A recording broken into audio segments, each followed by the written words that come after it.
कियो मिता सब्सक्राइब कर लिया हमारे YouTube channel DJ Amarjeet Alinagar का। प्रेम से बोली विंध्याचल वाली मैया की। बिट्टू मलंगिया एंटरटेनमेंट के अखन हम सुन रहल छी मधुबनी सा संगम सहेली म्यूजिक के शानदार प्रस्तुति। भोजी काला साफ जल गिरैया जब जब जब ढीर हिलैया। भोजी काला साफ जल गिरैया जब डीजे पर कमर हिलैया। ये भोजी काला साफ जल गिरैया। ये भोजी काला साफ जल गिरैया जब डीजे पर कमर हिलैया। ये भोजी काला साफ जल गिरैया। बांधी ललकी चुनरिया हो हरे दुआरिया हो। यही खुशी में नगर हिलैया। ये भोजी काला साफ जल गिरैया जब डीजे पर कमर हिलैया। ये भोजी काला साफ जल गिरैया।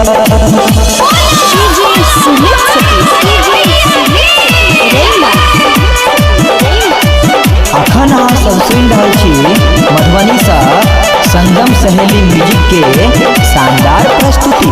डीजे बिट्टू मलंगिया मधुबनी डीजे बाजे लगातार नाचे घूंघटा उतार। उनका के हम कोना समझाई। कलसा फूट गइल बाटे ठोके ठोक चुअताटे के कराते है जाके बताई। डीजे बाजे लगातार नाचे घूंघटा उतार। उनका के हम कोना समझाई। फेल भइल सब बुद्धि हमार जल रुके नहीं गिरे लगातार। फेल भइल बाटे बुद्धि हमार जल रुके नहीं गिरे लगातार। जब डीजे वाला बेस खोलिया भोजी काला साफ जल गिरैया।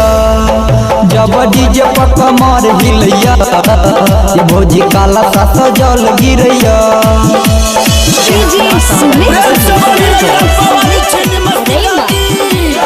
जय मिथिला साउंड अलीनगर मुखिया टोल।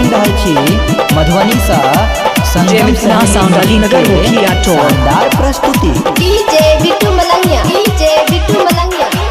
जय मिथिला साउंड अलीनगर मुखिया टोल। जाके छह बड़ी दूर हम छिए मजबूर। लागे रास्ता में जल गिर जाई। लके कलसा में जल घर से है देनी चल। हम जननी न सब गिर जाई।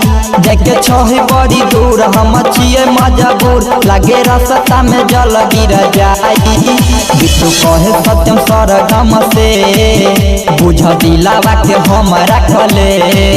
बिट्टू कहे सत्यम सरवन से बुझ दिलावा के हम रखले। आतिश बात ने हमर बुझैया भोजी काला साफ जल गिरैया जब डीजे पर कमर हिलैया। भोजी काला साफ जल गिरैया। जय मिथिला साउंड अलीनगर मुखिया टोल। जय मिथिला साउंड अलीनगर मुखिया टोल।